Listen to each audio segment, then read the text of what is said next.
Hello everyone, आपके अपने YouTube channel Junaid sir Rautara में आप सभी का स्वागत है। हमारे चैनल को सब्सक्राइब करें और लाइक, कमेंट और शेयर करें। यहाँ हम लोग व्याकरण के प्रथम भाग को देखेंगे जो भाषा पर आधारित है।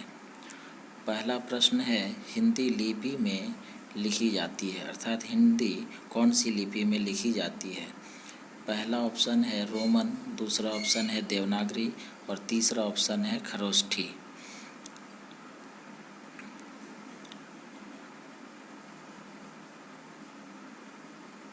इस प्रश्न का सही उत्तर है ऑप्शन नंबर 2 अर्थात देवनागरी लिपि। अगला प्रश्न है, शब्द डैश होते हैं। पहला ऑप्शन है एकार्थी अर्थात एक अर्थ वाला, दूसरा है अनेकार्थी अर्थात अनेक अर्थ वाला, तीसरा है निरर्थक अर्थात जिसका कोई अर्थ नहीं होता है। तो देखते हैं इसका सही उत्तर क्या दे पाते हैं आप। जी हाँ, इसका सही उत्तर होगा 2 अर्थात अनेकार्थी। अगला प्रश्न है, डैश भाषा से हमें अपमान मिलता है, अर्थात किस तरह की भाषा से हमें अपमान मिलता है। पहला ऑप्शन है समृद्ध भाषा, दूसरा है लोक भाषा, तीसरा है फूहड़ भाषा। तो इसका उत्तर दीजिए, देखते हैं क्या उत्तर आता है। इसका ऑप्शन है 3 अर्थात फूहड़ भाषा। अगला प्रश्न है, बोली को डैश भी कहा जाता है, अर्थात बोली को और किन नामों से जाना जाता है। विभाषा के नाम से या उपभाषा के नाम से या उक्त दोनों अर्थात विभाषा और उपभाषा दोनों। तो इसका सही उत्तर दीजिए आप लोग।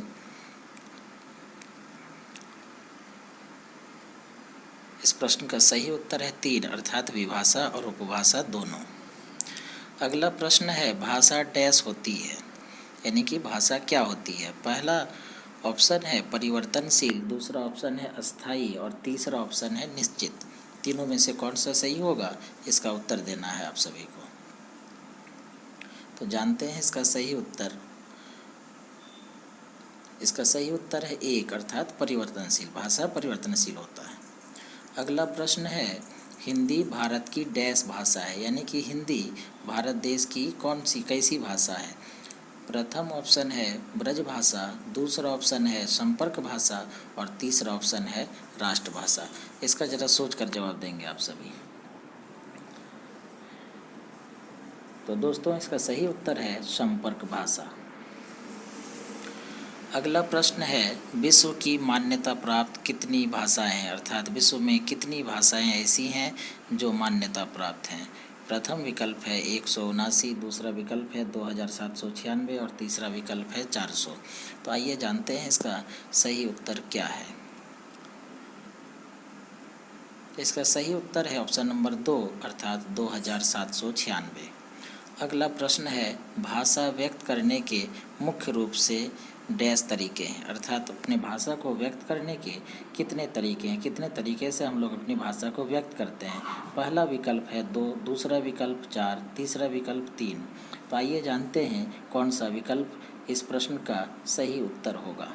ऑप्शन नंबर 3 सही है, अर्थात 3 तरीके हैं। अगला प्रश्न है, विश्व में डैश लिपियां हैं, अर्थात विश्व में कितनी लिपियां हैं, कितने लिपियों में लिखी जाती है, जैसे रोमन, देवनागरी इस तरह। प्रथम ऑप्शन है 400, दूसरा ऑप्शन है 500 और तीसरा ऑप्शन है 1000। आइए देखते हैं इसका सही उत्तर क्या होता है कि कितनी लिपियां हैं विश्व में। इसका सही उत्तर है 1 अर्थात 400 लिपियां। अगला प्रश्न है दोस्तों, अगिन शब्द किससे बना है, अर्थात अगिन शब्द किस शब्द से निकला है। पहला विकल्प है आग, दूसरा विकल्प है अग्नि और तीसरा विकल्प है आग्नेय। तो दोस्तों इसका सही उत्तर क्या होगा, आप सोचें, हम लोग देखेंगे कि इसका सही उत्तर क्या होता है।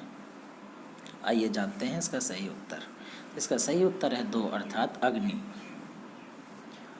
अगला प्रश्न है दोस्तों, बोली का क्षेत्र भाषा की अपेक्षा डैश होता है। पहला विकल्प है व्यापक, दूसरा विकल्प है सीमित और तीसरा विकल्प है 4 गुना। आइए जानते हैं इसका सही उत्तर क्या होगा। जब तक सही उत्तर आता है तब तक आप लोग मन में सोचें इसका क्या उत्तर होगा। तो इसका सही उत्तर होगा दोस्तों ऑप्शन नंबर 2 सीमित। अगला प्रश्न देखते हैं दोस्तों, ग्रियर्सन के अनुसार भारत में कुल डैश बोलियां हैं, अर्थात ग्रियर्सन के अनुसार भारत में कितनी बोलियां बोली जाती है। पहला विकल्प है 400, दूसरा विकल्प है 179 और तीसरा विकल्प है 544। तो आप लोग दीजिए अपना उत्तर, देखते हैं इसका सही उत्तर क्या होता है। इसका सही उत्तर है 3 अर्थात 544 बोलियां। अगला प्रश्न है दोस्तों, कन्नड़ डैश परिवार की भाषा है, अर्थात कन्नड़ किस परिवार की भाषा है। पहला विकल्प है भारोपीय, दूसरा विकल्प है द्रविड़ और तीसरा विकल्प है कन्नौजी। तो आप लोग इसका सही उत्तर अपने मन में सोचें, हम लोग देखेंगे इसका सही उत्तर क्या होता है और आप सही उत्तर दे पाते हैं या नहीं। तो इसका सही उत्तर होगा 2 अर्थात द्रविड़। अगला प्रश्न है, हिंदी भाषा डैश से उत्पन्न हुई है, अर्थात हिंदी भाषा की उत्पत्ति किससे हुई है। प्रथम विकल्प है संस्कृत, द्वितीय विकल्प है अपभ्रंश और तृतीय विकल्प है बिहारी। तो आइए दोस्तों देखते हैं कि आप इसका आंसर दे पाते हैं या नहीं दे पाते हैं, फिर हम बताएंगे इसका सही उत्तर क्या होगा। तो इसका सही उत्तर है ऑप्शन नंबर 1 अर्थात संस्कृत। अगला प्रश्न है दोस्तों, मैथिली के सुप्रसिद्ध कवि हैं, यानी कि मैथिली भाषा के सुप्रसिद्ध कवि कौन है। पहला विकल्प है भिखारी ठाकुर, दूसरा विकल्प है रामधारी सिंह दिनकर और तीसरा विकल्प है विद्यापति। तो दीजिए दोस्तों इसका सही उत्तर। इसका सही उत्तर है दोस्तों ऑप्शन नंबर 3 अर्थात विद्यापति। अगला प्रश्न है दोस्तों, रामचरितमानस के रचनाकार कौन है। जी हाँ, रामचरितमानस किन की रचना है। पहला विकल्प है विद्यापति, दूसरा विकल्प है वाल्मीकि और तीसरा विकल्प है तुलसीदास। तो जानते हैं आप लोगों का क्या उत्तर होता है और क्या आप लोग इस प्रश्न का सही उत्तर दे पाते हैं। इस प्रश्न का सही उत्तर है दोस्तों ऑप्शन नंबर 3 अर्थात तुलसीदास। अगला प्रश्न है दोस्तों, मलिक मोहम्मद जायसी ने अपने काव्य डैश भाषा में लिखी है, अर्थात मलिक मोहम्मद जायसी ने किस भाषा का प्रयोग अपनी काव्य रचना में किया है। पहला विकल्प है ब्रज भाषा, दूसरा विकल्प है मैथिली और तीसरा विकल्प है अवधी। तो इसका सही उत्तर दीजिए दोस्तों। इसका सही उत्तर है ऑप्शन नंबर 3 अर्थात अवधी। अगला प्रश्न देखते हैं दोस्तों, डैश भाषा ब्रज भाषा से बहुत कुछ मिलती जुलती है, अर्थात कौन सी भाषा ब्रज भाषा से मेल खाती है। पहला विकल्प है बघेली, दूसरा विकल्प है कन्नौजी और तीसरा विकल्प है बांगरू। तो आइए देखते हैं इसका सही उत्तर क्या होगा, फिर बताते हैं हम आपका सही उत्तर। इसका ऑप्शन नंबर 2 सही है अर्थात कन्नौजी। अगला प्रश्न देखते हैं दोस्तों, बुंदेलखंड की बोली डैश है, अर्थात बुंदेलखंड में कौन सी बोली बोली जाती है। पहला विकल्प है दोस्तों बुंदेली और दूसरा विकल्प मागधी, इसी प्रकार तीसरा विकल्प है पूर्वी। तो इसका सही उत्तर देंगे आप लोग। इस प्रश्न का सही उत्तर होगा अर्थात बुंदेलखंड की बोली है बुंदेली। लीचू डैश भाषा का शब्द है, अर्थात लीचू किस भाषा का शब्द है। पहला ऑप्शन है संस्कृत भाषा, दूसरा है हिंदी और तीसरा है चीनी। तो क्या आप जानते हैं दोस्तों कि लीचू कौन सी भाषा का शब्द है। जी हाँ, जानते हैं इसका सही उत्तर क्या होगा। इसका सही उत्तर है ऑप्शन नंबर 3 अर्थात चीनी।